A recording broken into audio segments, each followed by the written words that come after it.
तो स्वागत है आपका polity revision series through UPSC PYQ में। टॉपिक चल रहा है यूनियन एंड स्टेट लेजिस्लेचर।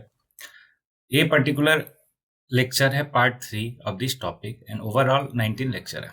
तो ये मेरे बारे में आप पढ़ सकते हो। इस पर्टिकुलर लेक्चर के लिए आपको मार्क करना है 1 to 20 in your copy. Okay, और क्रेडिट सिस्टम पे ध्यान रखना। ये रहा आपके सामने पहला क्वेश्चन। बोल रहा which of the following statement about the committee on the public undertaking, है ना, पब्लिक अंडरटेकिंग कमेटी के बारे में कौन से स्टेटमेंट सही है।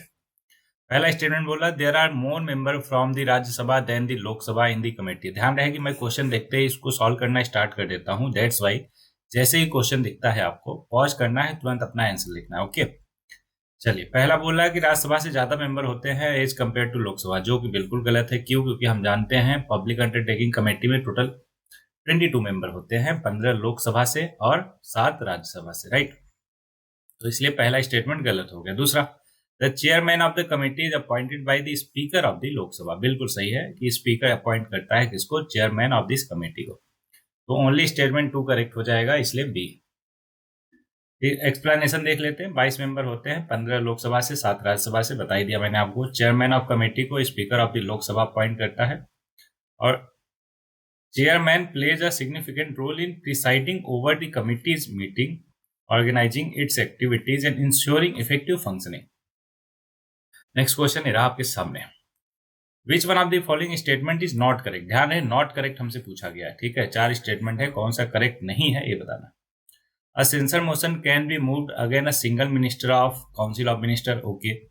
A motion of no confidence cannot be moved against the prime minister alone. Okay. A censure motion cannot be moved against the entire council of minister. Can not बोला, लेकिन censure motion को move कर सकते हैं entire council of minister के against भी, ठीक है। तो इसलिए ये पर्टिकुलर स्टेटमेंट सी जो है वो गलत हो जाएगा। नॉट करेक्ट हमसे पूछा था, इसलिए हमारा सी ऑप्शन हो गया। चौथा भी पढ़ लेते हैं अपने फैक्ट्स के लिए कि a censure motion can be moved again a group of minister. ये भी बिल्कुल सही है। तो पहला भी ठीक है, दूसरा भी ठीक है, चौथा भी ठीक है, तीसरा गलत है और गलत ही पूछा था, दैट्स व्हाई वो आंसर हो जाएगा। चलिए एक्सप्लेनेशन देखते हैं। क्या a censure motion is a motion that expresses strong disapproval of the action of a minister और group of minister. Censure motion can be moved against individual minister, group of minister और even the entire council of minister. Okay, अब बात करें different type of motion की, यहीं पे revise कर लेते हैं अच्छे से। तो देखिए, एक होता है नो कॉन्फिडेंस मोशन। ये क्या होता है समझते हैं। A motion moved in the parliament to test the support and confidence of the ruling government. मतलब जो गवर्नमेंट रूल कर रही उसके पास सपोर्ट और कॉन्फिडेंस है कि नहीं लोकसभा में, यही चेक करने के लिए नो कॉन्फिडेंस मोशन लाया जाता है। किसमें? लोकसभा में। राज्यसभा में नहीं आता है, केवल लोकसभा में आता है। If the motion is pass, अगर मोशन को पास हो जाता है, इसका मतलब क्या हुआ कि कॉन्फिडेंस नहीं है रूलिंग पार्टी का और उसको रिजाइन करना पड़ता है। अगला एडजर्नमेंट मोशन की बात करें तो एक ऐसा मोशन है जो move to suspend the regular business of the parliament, है ना। जो रेगुलर बिजनेस ऑफ पार्लियामेंट चल रहा उसको सस्पेंड करने के लिए एडजर्नमेंट मोशन लाते हैं। नाम से ही लग रहा है एडजर्न करना, है ना, मतलब रोक लगाना। And discuss a matter of urgent public important, मतलब कि जो रेगुलर बिजनेस ऑफ पार्लियामेंट चल रहा उसको रोक के अर्जेंट पब्लिक इंपॉर्टेंस पे बात होती है एडजर्नमेंट मोशन में। It leads to the adjournment of the current proceedings to address the specific issue raised in the motion.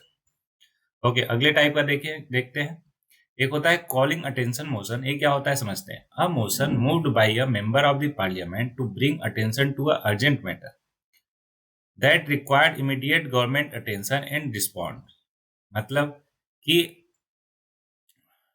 Urgent matter पे, है ना, जो इमीडिएट तुरंत के तुरंत गवर्नमेंट का अटेंशन चाहिए जिस पर्टिकुलर मैटर पे, उसके लिए कॉलिंग अटेंशन मोशन लाते हैं, है ना। It seeks to elicit a respond from the concern minister, तुरंत के तुरंत। अगला है कट मोशन। आपको मालूम है 3 टाइप का कट होता है, पहले समझते हैं होता क्या है। A motion move to reduce the amount of demand presented in the budget. It can be 3 type: policy cut, economy cut और token cut. It allows member to express their dissatisfaction or disagreement with the proposed expenditure. अच्छा, तीनों को समझ लेते हैं। Policy cut का मतलब हमें लगता है कि पॉलिसी अच्छी नहीं है, दैट्स वाई हम बहुत सारा अमाउंट कट करते हैं जो भी एलोकेट होता है उस पर्टिकुलर स्कीम के लिए बजट, राइट। इकोनॉमी कट का मतलब ये हुआ, नहीं, पॉलिसी कट का मतलब ज्यादा से ज्यादा, लाइक जैसे कि मान लेते हैं एग्जांपल के तौर पे 100 रुपए एलोकेट किए जाने थे, तो पॉलिसी कट का मतलब क्या हुआ कि एक इनफ अमाउंट आप कट कर लेते हैं, लाइक 90 है ना, 80 रुपीज ऐसा कट कर लेते हैं। इकोनॉमी कट ऐसा होता है कि आपने कहा कि 100 रुपए हमें चाहिए, लेकिन इस कट मोशन ने कहा कि नहीं नहीं, ये काम जो है आप देखो 80 रुपए में भी हो जाएगा, 70 रुपए में भी हो जाएगा, तो इसलिए हम आपको इतना एलोकेट करेंगे। वो हुआ इकोनॉमी कट। टोकन कट की बात हुई, मान लो कि हमें स्कीम अच्छी लग रही है, लेकिन हम किसी वजह से उस पर्टिकुलर मिनिस्टर से नाराज है, तो 100 रुपीज मांगा गया है, तो हम क्या करेंगे, जस्ट एक वो दिखाने के लिए, है ना, डिससेटिस्फेक्शन, कि हम 1 रुपए काट लेंगे, है ना, 1 रुपए, आधा रुपए, ऐसे कि मतलब बहुत ही कम अमाउंट जो है कट करते हैं, जिससे कोई इम्पैक्ट ना पड़े, ये जस्ट दिखाए कि हाँ वो जो है नाराज चल रहे हैं, ऐसा समथिंग। वो हुआ टोकन कट, डिससेटिस्फेक्शन दिखाने के लिए। ओके, मोशन ऑफ थैंक्स क्या होता है ये समझ लेते हैं। तो मोशन ऑफ थैंक्स हुआ कि a motion move to express gratitude and appreciation to the president of India for their address to the joint session of parliament at the beginning of new session. ध्यान रहे, अगर motion of thanks भी fail करता है तो भी पूरे मतलब गवर्नमेंट गिर जाती है, गवर्नमेंट को रिजाइन करना पड़ता है। ओके, नेक्स्ट क्वेश्चन ये रहा आपके सामने। Which one of the following statement about public account committee is correct. अभी फिर से देखा हमने, है ना, करेक्ट पूछा है, ध्यान दीजिएगा कि करेक्ट पूछा है। करेक्ट कौन सा है? पहला कि 15 मेंबर लोकसभा से, 10 राज्यसभा से। अभी देखा 7 राज्यसभा से होते हैं, ना कि 10। दूसरा, the finance minister is an ex officio member of the committee. ठीक है, इसको होल्ड करते हैं कि नहीं पता। अगला, अ member of the committee is given a term of 1 year. बिल्कुल ठीक है। अगला, the term of the office of the member of the committee from the Rajya Sabha is extended even when they retire from the Rajya Sabha. बिल्कुल गलत। क्यों? क्योंकि अगर एक बार आप रिटायर कर गए तो उस पर्टिकुलर कमिटी के पार्ट नहीं रहते हो, राइट। तो डी वाला जो है करेक्ट पूछा था हमसे, तो सी वाला करेक्ट हो जाएगा। क्यों? क्योंकि पहला गलत और चौथा भी गलत है ना। ओके, देखते हैं। तो बिल्कुल सी वाला सही है कि public account committee is a parliamentary committee in India that plays a crucial role in ensuring financial accountability and transparency in government expenditure. It examines the audit report of the controller and auditor general, है ना, ये सारा कुछ है और 1 year का होता है। लेकिन अभी हमें कुछ कंफ्यूजन था किसके रिगार्डिंग, सेकंड वाले के, कि सही है गलत है नहीं बता सकते। तो अभी ध्यान में रखिए कि जो फाइनेंस मिनिस्टर है ना, तो कोई भी मिनिस्टर जो है इसमें इसका मेंबर नहीं होता। किसका? पब्लिक अकाउंट कमेटी का। ओके, दैट्स वाई ये स्टेटमेंट गलत हो जाएगा। तो टोटल हमने देख लिया कौन से गलत है कौन से सही है। Next question, who among the following warned his colleagues that the Constituent Assembly was British made and was working with the British plan as the British would like it to be worked out। देखिए, ये particular question हमने already कर लिया है। इसका correct answer है सोमनाथ लाहिरी। वैसे भी कर सकते थे आप। कैसे अप्रोच लगाते कि बी आर अम्बेडकर, श्यामा प्रसाद मुखर्जी और बी एन राव ने अगर ये सब बात कही होती। देखो, बी आर अम्बेडकर और बी एन राव बहुत फेमस है, पर्सनालिटी है। अगर उन्होंने, और प्लस वो बी एन राव जी क्या थे, हमारे कॉन्स्टिट्यूशनल एडवाइजर थे, राइट। तो बी एन राव और बी आर अम्बेडकर वो तो खुद ही पार्ट थे दोनों के दोनों, किसके? कॉन्स्टिट्यूशन असेंबली के। तो अगर ऐसा कहना होता तो होते ही नहीं, राइट। इस तरीके से इलिमिनेशन से आप पहला सोमनाथ लाहिरी लगा सकते हो। नेक्स्ट क्वेश्चन पे आगे बढ़ते हैं। मैंने बता ही दिया आपको, है ना, आराम से पढ़ लेना, ऑलरेडी डिस्कस कर रखा है, दैट्स वाई ज्यादा टाइम नहीं लगाते। नेक्स्ट क्वेश्चन है आपके सामने, Who among the following fixes the date of election of speaker of Lok Sabha. सभी को पता है प्रेसिडेंट ऑफ इंडिया। अच्छा, और डिप्टी स्पीकर को कौन फिक्स करता है डेट? स्पीकर करता है। आई होप यहाँ तक आपको क्लियर है। Next, which one of the following statement with regard to censure motion is not correct. अभी देखा ऊपर हमने censure motion, right. A leave of the house is required to move it. नहीं, ऐसा तो कुछ भी हमने ऊपर नहीं पढ़ा, राइट। तो हमें नॉट करेक्ट पूछा तो यही हो जाएगा, लेकिन बाकी भी देख लेते हैं एक बार अपने सेटिस्फेक्शन के लिए। The government is free to fix time and date for its discussion। बिल्कुल ठीक है। It can also be moved against the entire of the council of minister। ये भी दिखा, इंडिविजुअल मिनिस्टर, है ना, ग्रुप ऑफ मिनिस्टर और इंटायर काउंसिल ऑफ मिनिस्टर के लिए भी, है ना, लाया जा सकता है सेंसर मोशन। अगला, the speaker decide whether the motion is in order. बिल्कुल ये भी ठीक है। तो तीनों ठीक है, पहला ही गलत है, दैट्स वाई यही हमारा आंसर हो जाएगा।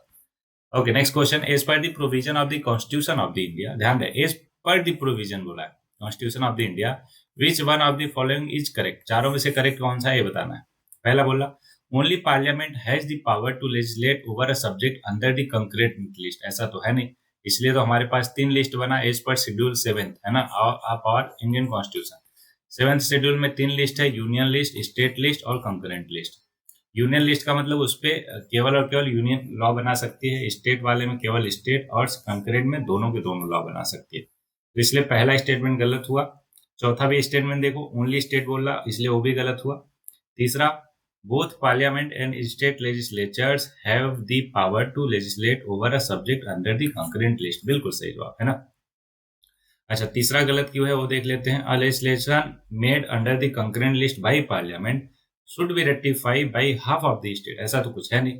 जब तक वो फेडरल है ना, फेडरल सिस्टम को वायलेट ना करे तब तक हम रेक्टिफाई कराने की कोई जरूरत नहीं। ओके, आगे बढ़ते हैं। आपको मालूम ही है सारा कुछ explanation, that's why next question पे आगे बढ़ जाते हैं। ये रहा सामने आपको। Which one of the following statement regarding passing a law under the state list is are correct. ठीक, 3 स्टेटमेंट है, पढ़ते हैं। इवन इन द स्फीयर मतलब state list exclusively reserve for the state, parliament can legislate under certain circumstances, बिल्कुल सही बात है। कब? इंटरनेशनल ट्रीटी को करना हुआ है ना, या फिर इंटरनेशनल लॉ से कंसाइल करना हुआ, इन सब मामलों में, इवन इमरजेंसी के दौरान है ना, स्टेट लिस्ट पर भी पार्लियामेंट लॉ बना सकती है। दूसरा, parliament can't legislate a subject under the state list in any circumstances, ये तो बिल्कुल गलत है। अभी मैंने बताया कौन कौन से सर्कमस्टेंसेस पे। दूसरा गलत, दूसरा गलत, दूसरा गलत। पहला सही है ना, 2 एलिमिनेट हो गया ऑप्शन, बचे 2 ऑप्शन।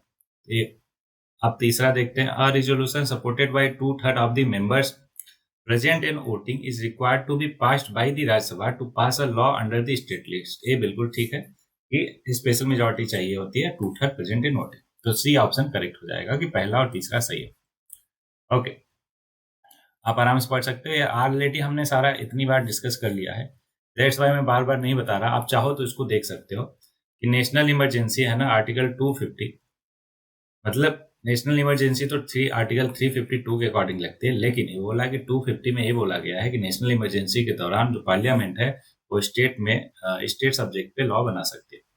252 में भी है कि 2 या 2 से अधिक है ना स्टेट अगर रिक्वेस्ट करें राज्यसभा को तो भी लॉ बना सकती है। इसी तरीके से इंटरनेशनल एग्रीमेंट को इम्प्लीमेंट करने के लिए पार्लियामेंट लॉ बना सकती है एज पर आर्टिकल 253, और during president rule as per 356। Okay, दूसरा इनकरेक्ट है, क्यों प्रेसिडेंट रूल नेशनल इमरजेंसी के दौरान कर सकते हैं। तीसरा सही है क्योंकि 249 ये बोलता है कि 2/3 ऑफ प्रेजेंट इन वोटिंग से पास कराना होगा। Okay, next question. बोल रहा है which one of the following statement are correct with regard to the speaker deputy speaker of the Lok Sabha. 3 statement फिर से समझते हैं one by one. On dissolution of the Lok Sabha both the speaker and deputy speaker cease to be member of the house. Okay, ठीक है। दूसरा, both speaker and deputy speaker vacate their office on dissolution of the Lok Sabha, बिल्कुल गलत है। क्यों? क्योंकि deputy speaker तो कर देता है, लेकिन स्पीकर तब तक बना रहता है जब तक वो चुन के आ नहीं जाती है ना नया लोकसभा। तीसरा, only deputy speaker Venkat his office and speaker shall not Venkat his office until immediately before the first meeting. हाँ बिल्कुल ठीक है, यही वाला मैंने बताया जो ऊपर वाले में था। तो देखो, तीसरा सही है, दूसरा गलत है, दूसरा गलत, दूसरा गलत, तीसरा सही, पहला सही, तो ये हो जाना चाहिए ऑप्शन डी। तो बिल्कुल ऑप्शन डी जो है बिल्कुल करेक्ट है। आप देख सकते हो आर्टिकल वगैरह है ना, as per article 85 clause 2 of the constitution of India state that on dissolution of the house of the people all seats in the house shall become vacant. This means that both the speaker and deputy speaker who are member of the Lok Sabha will also be ceased to be members of the House on dissolution। दूसरा गलत है, क्यों? क्योंकि speaker does not vacate his office on dissolution of the Lok Sabha, he continue to hold office until immediately before the first meeting of the House after dissolution। तीसरा सही है, क्यों? क्योंकि इस पर आर्टिकल 95 क्लॉज 3 वो सारा कुछ मैंने बताया है ना। Next question. with reference with regards to panel of the chairperson Lok Sabha, which of the following statement is are correct? 3 statement फिर से। पहला, panel of chairperson is drawn from the ruling party only. देखो यहाँ पे only they दिया कि chairperson हमेशा ruling party से ही होता है। कहाँ पे? पैनल लोकसभा में, तो ये गलत है। अगला, panel of chairperson is nominated by different political parties and appointed by speaker Lok Sabha, ठीक लग रहा है ना। तीसरा पहले देख लेते। Panel of chairperson consisting of 10 member and one of them presides over the house when both speaker and deputy speaker are not there, ये भी ठीक लग रहा। तो इस हिसाब से तो दूसरा और तीसरा होना चाहिए। तो देखते हैं। तो दूसरा और तीसरा सही है, और सही क्यों है वो समझते हैं। पहला गलत है कि panel of chairperson in Lok Sabha is not restricted to member of the ruling party, it consist of member nominated by different political parties. दूसरा सही है, क्यों? क्योंकि डिफरेंट पॉलिटिकल पार्टीज और speaker of Lok Sabha appoint them to their respective position. तीसरा भी सही है कि 10 मेंबर होते हैं, है ना, and one of them is appointed to preside over the house in the absence of both the speaker and deputy speaker. तो अभी ये पॉइंट ध्यान में रखना कि 10 मेंबर होते हैं। नेक्स्ट क्वेश्चन ये रहा आपके सामने, a member giving notice of a resolution for removal of speaker Lok Sabha should be address to the. Speaker of Lok Sabha को, है ना, हटाने के लिए, रिमूवल के लिए नोटिस जो है किसको देगा? तो नोटिस देते हैं सेक्रेटरी जनरल ऑफ लोकसभा को। ओके, एक पॉइंट ध्यान में रखना आप। Okay, a member wishing to give notice of a resolution for removal of a speaker or deputy speaker should address in writing to the secretary general of Lok Sabha. The secretary general is responsible for receiving and processing such notices. Once the motion for leave to move the resolution is received, it is entered into the list of business in the member's name, and the speaker fixes a day. ध्यान रहे, speaker ही fix करता है a day for its discussion and debate, which must be at least 14 days after the receipt of the notice, है ना, कम से कम कितना हो, 14 days।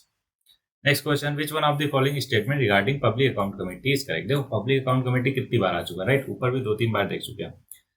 तो पहला बोला it consist of 15 member from Lok Sabha and 7 member from Rajya Sabha, बिल्कुल सही है, लेकिन हमसे पूछा क्या था? Is correct. इज करेक्ट पूछा था, पहला ही हो गया हमारा करेक्ट। बाकी गलत क्यों है देख लेते हैं। इट कंसिस्ट ऑफ 20 मेंबर, बिल्कुल गलत, 22 होते हैं, अभी ऊपर देखा। अगला, the term of member of public account committee is 5 साल, नहीं 1 साल होता है। Finance minister is the chairperson, अभी ऊपर देखा, बिल्कुल नहीं होता है ना। Okay, next question, which one of the following statement with regard to speaker, है ना, स्पीकर के रिगार्डिंग कौन सा सही है? लोकसभा, स्पीकर ऑफ लोकसभा के बारे में कौन से सही है? 3 स्टेटमेंट है, ध्यान दीजिएगा। पहला, The election of Speaker of Lok Sabha is conducted by the Election Commission of India। नहीं, इलेक्शन कमीशन ऑफ इंडिया केवल लोकसभा का, राज्यसभा का, है ना, स्टेट असेंबली का और प्रेसिडेंट वाइस प्रेसिडेंट का इलेक्शन कराती है, स्पीकर का नहीं कराती। पहला गलत, पहला गलत, पहला गलत। तो बच्चे कौन से? 2 ऑप्शन। दूसरा तो देखो होगा ही होगा, है ना। तीसरा स्टेटमेंट देखते हैं, the speaker does not exercise a casting vote in case of equality of vote, बिल्कुल करता है, तो इसका मतलब ये गलत हुआ, डज नॉट बोल दिया। तो देखो, कास्टिंग वोट करता है, क्या हुआ? मान लो कि कोई रिजोल्यूशन है ना, मोशन आया किसमें, लोकसभा में, तो इक्वल नंबर हो गए। मान लो कि 100 नंबर यस बोले या, और 100 लोगों ने नया बोला ना, तो दोनों अगर इक्वल हो गए तो in that case casting vote कौन कास्ट करता है? Speaker of Lok Sabha. तो करता है, यहाँ पे बोला नहीं करता, दैट्स वाई गलत हो गया। तो ओनली 2 जो है करेक्ट होगा। और 2 क्या है वो भी देख लेते हैं। The speaker on assuming his office is not required to make and subscribe oath or affirmation। ठीक है, आई होप ये क्लियर होगा आपको कि उसको कोई ओथ एंड एफर्मेशन लेने की जरूरत नहीं पड़ती। Next, which one of the following does not fall under the definition of the money bill, है ना, definition of the money bill में कौन सा फॉल नहीं करता? मनी बिल का पूरा डिफिनेशन हमने ऑलरेडी देख रखा है, राइट। पहला, amendment of law with respect to any financial obligation. देखो, जैसे ही फाइनेंशियल ऑब्लिगेशन आएगा ना, वहां पे मनी बिल तुरंत के तुरंत एक्टिव हो जाएगा, ध्यान रहे, undertaken by the government of India. दूसरा, payment of money into the consolidated fund of India, बिल्कुल होना चाहिए। अगला, any financial bill as per requirement of article 117, बिल्कुल।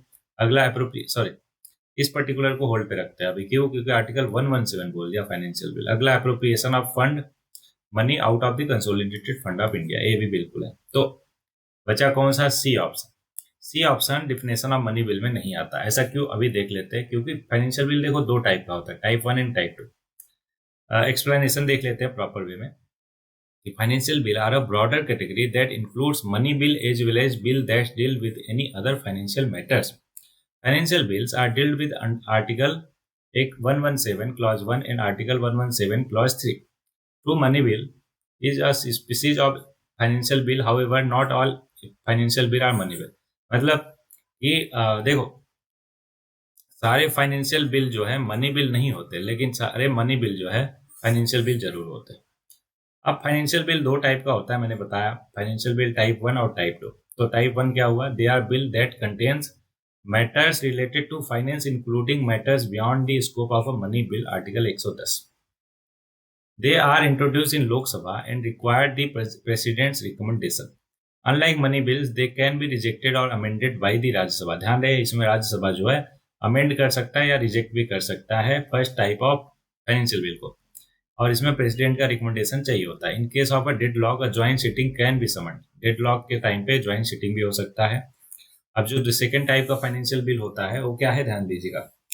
दे solely deal with the provisions involving expenditure from the consolidated fund of India. जैसे ही consolidated fund of India involve हो गया ना, तो यहाँ पर ये मनी बिल हो जाएगा, उस पर टोटल उसको हम मनी बिल के जैसा ही ट्रीट करेंगे। And do not include any other matter of money bill, है ना, article 110। They are treated as ordinary bill in all respect. These bill can't be passed by either house of the parliament unless recommended by the president. They can be rejected or amended by either house, and a joint sitting can be summoned in case of a deadlock. The president has the power to give assent, withhold the bill or return it for reconsideration. तो इसमें भी दोनों के पास power होती है। अगला, consider the following statement relating to the short notice question asked in the legislature. तीन statement फिर से, these relate to matter of urgent public importance and can be asked for oral answer at a notice less than 10 days। ठीक है। Short notice question can be admissible if the minister concern agree to answer it. Okay. Short notice question are asked during the question hour. नहीं, ये question our के just बाद पूछा जाता है, question our में नहीं पूछा जाता। तो तीसरा जो है गलत हो गया, तीसरा गलत, तीसरा गलत, पहला और दूसरा सही हो जाएगा, पहला और दूसरा सही हो जाएगा। तो देख लेते हैं वही सारा कुछ जो ऊपर है ना, same to same. Okay, next question, which one of the following is not true of the 10th schedule of the Constitution of India pertaining to the disqualification of members of the parliament and state legislatures? The schedule lays down that elected member may be disqualified on the ground of defection. बिल्कुल, disqualification on ground of defection does not apply in cases of merger with another party. ये भी ठीक है। Okay, अगला, cases of dispute are decided by the speaker और chairman of the house. ठीक है। The supreme court of India is the final arbitrator in cases which remain unresolve. बिल्कुल गलत। क्यों? क्योंकि यहाँ पर chairman of the house like speaker या फिर चेयरमैन, है ना, फाइनल आर्बिट्रेटर होते हैं डिसाइड करने के लिए कि डिफेक्शन है या नहीं है। इसलिए हमसे नॉट करेक्ट पूछा था, नॉट ट्रू, और ये ऑप्शन डी जो है नॉट ट्रू है, बाकी सब ट्रू है। Okay, next. अच्छा, ग्राउंड फॉर डिफेक्शन आपको मालूम ही होना चाहिए। चलो इसका एक्सप्लेनेशन देख लेते हैं, कुछ इंपॉर्टेंट पॉइंट पता चल जाएगा। When there is a dispute regarding the disqualification of a member on grounds of defection, the speaker or chairman of the house makes the decision and not Supreme Court. However, the decision of speaker or chairman is subjected to judicial review. अब ground for defection क्या है? पहला है voluntary give up. आप जो है अगर आप इलेक्टेड मेंबर हो और आपने वॉलंटियर बेसिस पे गिव अप कर दिया अपनी मेंबरशिप को इन अ पॉलिटिकल पार्टी, तो आप डिफेक्शन के लिए एलिजिबल हो जाते हो। आप डिफेक्शन हो सकता है। वायलेशन ऑफ इंस्ट्रक्शन, कोई इंस्ट्रक्शन आपको मिला, उसको वायलेट किया, आपने नहीं माना, है ना, पार्टी ने कहा कि इस पर्टिकुलर इंडिविजुअल को वोट देना है, आपने वायलेट किया, नहीं माना इंस्ट्रक्शन उनका, तब भी। अगला है जब pre condition for his disqualification, his abstention from voting should not be condoned by his party or the authorized person within 15 days of such incident. 15 दिन के अंदर जो है उसको नहीं कर सकते आप। इंडिपेंडेंटली इलेक्टेड मेंबर क्या हुआ कि अगर कोई इंडिपेंडेंटली इलेक्टेड मेंबर है और उसने किसी पार्टी को ज्वाइन किया तो भी वो डिस्क्वालीफाई हो जाएगा। अगला, नॉमिनेटेड मेंबर अगर 6 महीने के अंदर किसी पार्टी को ज्वाइन कर लिया तो ठीक है, अदरवाइज उसके बाद किया तो फिर डिस्क्वालीफाई हो जाएगा। ये सारे के सारे केसेस हैं। Next, Which of the following pair of list and contents is are correctly match, है ना, करेक्ट पूछा है। स्टेट लिस्ट में पब्लिक हेल्थ एंड सैनिटेशन है, बिल्कुल ठीक। यूनियन लिस्ट में सिटीजनशिप, नेचुरलाइजेशन एंड एलियंस है, ये भी ठीक है और ये भी ठीक है। एक्चुअली ये क्वेश्चन हम ऑलरेडी कर चुके हैं, है ना, आई होप कि आपको ध्यान में होना चाहिए, क्यों? क्योंकि ऑलरेडी हम ये क्वेश्चन कर चुके हैं किसी न किसी लेक्चर में। Next question, the following item consist of 2 statement. 2 statement है, बताना है कौन सा गलत है कौन सा सही है। पहला, In India, a majority of the members of the Rajya Sabha are elected by the elected member of the state legislatures. बिल्कुल सही।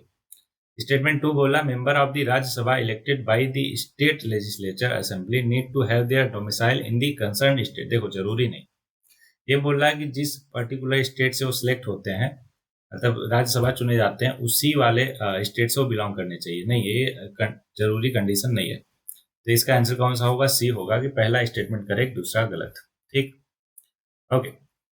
Next question, which one of the following constitutional amendments has enormously strengthened the power of the speaker or chairman of the two houses of the parliament state legislatures? ये question already हम कर चुके हैं, तो इसका answer होगा कि anti defection provision of 52। अभी ऊपर हमने पढ़ा भी, क्या हुआ कि जैसे ये पर्टिकुलर पावर उनको मिल गया तो उनका जो पावर है ना इनॉर्मसली स्ट्रेंथन हो गया। Okay, next question, which one of the following committee of parliament has no member from the Rajya Sabha? कितनी बार हम कर चुके हैं, एस्टिमेट कमेटी, बाकी public account committee, committee on public undertaking, दोनों में 22 मेंबर, 15 और 7 होते हैं, राइट। चलो आगे बढ़ते हैं। ओके, सो इस पर्टिकुलर लेक्चर के लिए बस इतना ही। आई होप कि एक एक क्वेश्चन आपको अच्छे से क्लियर होगा बेहतरीन वे में। कहीं पे कोई डाउट है तो आप कमेंट बॉक्स में कमेंट करके पूछ सकते हो। तो आज के लिए 2 लाइन है, ध्यान दीजिएगा कि courage does not always roar, sometimes courage is the quiet voice at the end of the day saying I will try again tomorrow, I will try again tomorrow. मैं खेलेगा, सचिन तेंदुलकर की है ना फेमस लाइन है कि मैं खेलेगा। तो सेम वे में करेज डज नॉट ऑलवेज रोर, बस ये इतना कहना होता है कि मैं कल फिर ट्राई करूंगा। आई होप ये आपको अच्छा लगा हो। सो मिलते हैं नेक्स्ट लेक्चर में। टिल देन पढ़ते रहिए, बढ़ते रहिए, लड़ते रहिए।